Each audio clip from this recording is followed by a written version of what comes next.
So you want to know how to move on from failure and stay clear of self-blame and pity. I got you.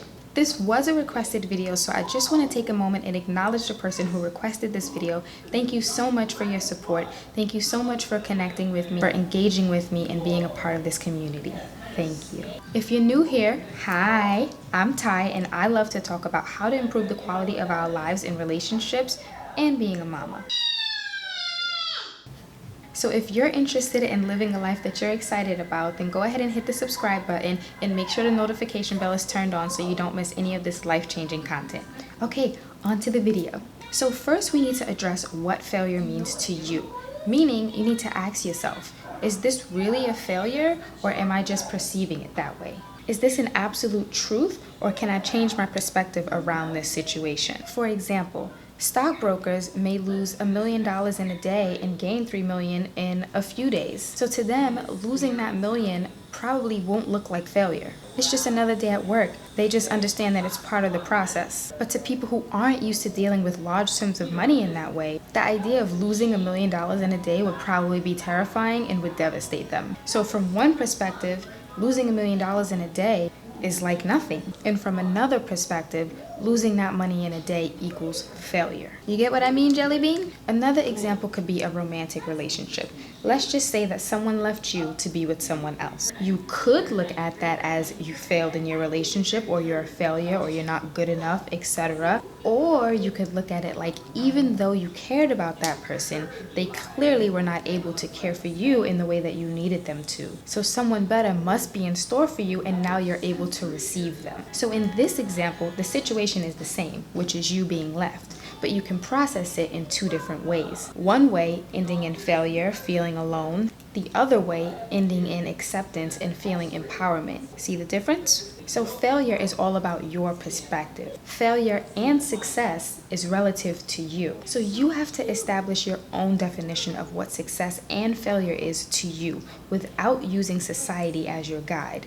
And I'll admit, it's a lot easier said than done, but practice makes better, not perfect. Just for craps and giggles, here are some common societal standards of failure and success that we all tend to fall victim to without even realizing it. Oh, you're 30 and not married? Fail. Divorced? Fail. Oh, you don't go to college? You don't have a degree? Failure. Oh, you're a single mom? Fail. On the flip side, ooh, you have an expensive car? Success. Ooh, a house with a pool? Success. You don't have to work a 9 to 5? Oh my God, you're so successful. Now I'm joking around and having a little bit of fun here, but these really are benchmarks that our society puts on us. And if we don't live up to them, we feel pressured or like we're failing. Some other ones are feeling like you're behind everybody else, feeling like everybody else has a better romantic relationship than you do, or like you're not a good parent, or like you just haven't accomplished enough in your life thus far when you see everybody else doing all of these great things. So here's the big idea.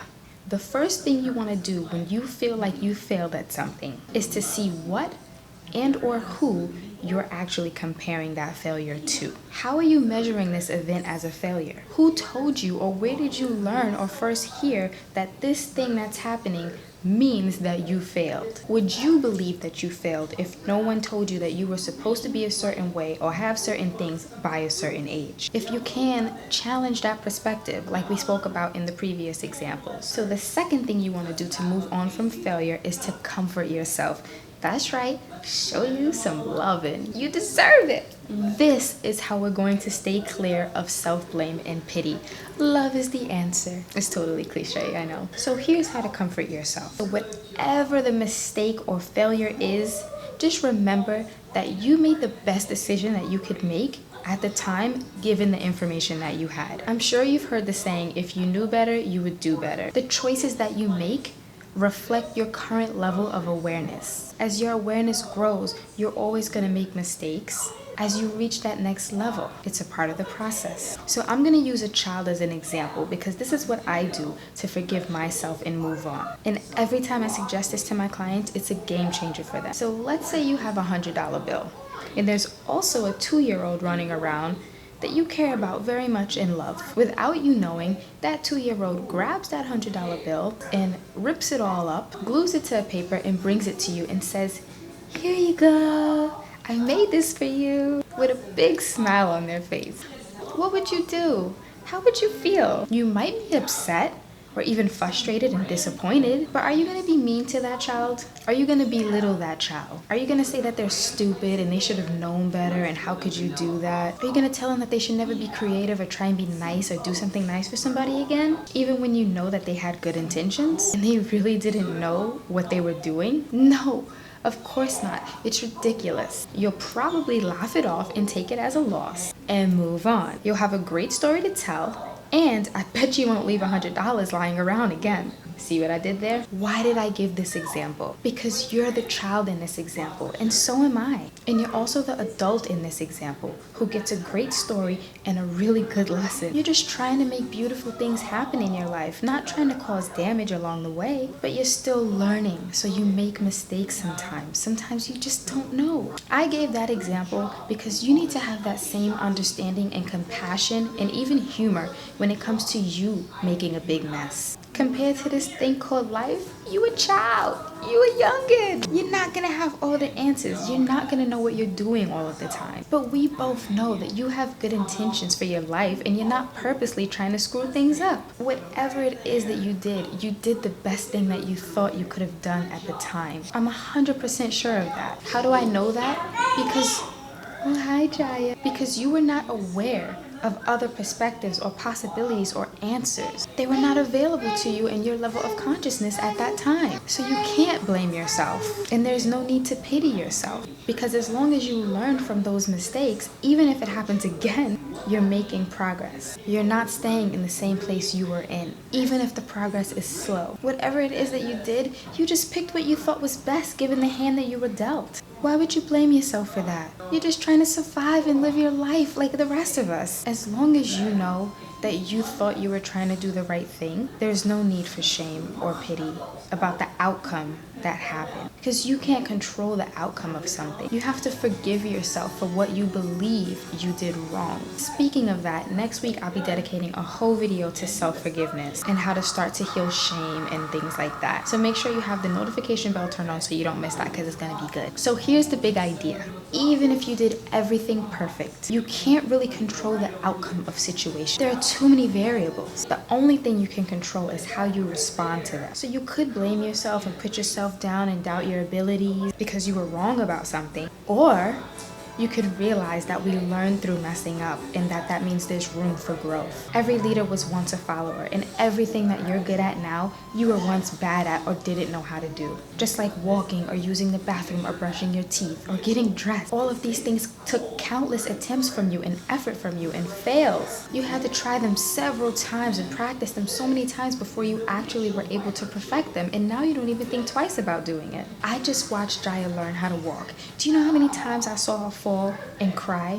But she never thought about not getting back up. It never occurred to her to just sit on the floor and give up. Failure is not an option. You only fail if you stay down. Sometimes it took her a little longer to get up than other times, but she always got up, and you will too. Think about it. When you walk and maybe you trip or fall or stumble, do you start to doubt your ability to walk? Do you consider not walking again? Do you beat yourself up about falling? Like, how could I have fallen? How did I trip over that rock? No, you get back up, right? You might look around and see if anybody saw you. You might even laugh a little bit. Maybe you tread more carefully and watch your step, but you certainly don't just sit there. Why is that? Because you know you can walk. You've done it so many times, even though at first you failed so many times. So whatever mistakes or failures you're experiencing now, just know that it's the same as when you were first trying to learn how to walk. And that no matter how many times you fall, if you keep getting back up, you will reach where you're going. See, you want to get to the point where you believe in yourself so much that you don't doubt your abilities when you mess up. And since we're on that topic, I'm also going to be doing a video on building your self-confidence. So again, make sure that notification bell is on and that you're subscribed. Okay, so to recap, the best way to move on from failure is to 1, ask yourself, are you really failing or just perceiving it as a failure? And then change that perspective to one that actually serves you instead of brings you down. And 2, Comfort yourself by understanding that failure is the direct road to success. You are not a failure, and you have to forgive yourself for not being perfect, which is what we'll talk about next week. Not getting something right does not depict your ability to do something. It doesn't mean that you can't do it or that it's not meant for you. It just means you need to adjust and keep working at it. Get up again. You're not a failure. You're a student of life. Remember, with every failure and mistake, you're actually learning how to succeed. They do not depict your future, and they do not depict your character as a person. We all fall, and we all just have to get back up when we do. You don't have to see it as a failure. Learn to look at it as an opportunity for what's working for you and what's not. There's a reason why in the car, the rear view mirror is smaller than the windshield, because where you're going is so much more important than where you've been. It's all trial and error, and you just have to give yourself time. You got this. Thumbs up this video and leave a heart in the comments if this helped you out in any way today. I hope that it did. You can also leave any thoughts you may have or questions about this topic. I look forward to connecting with you. Let's talk about it. Till next time, be well. Bye.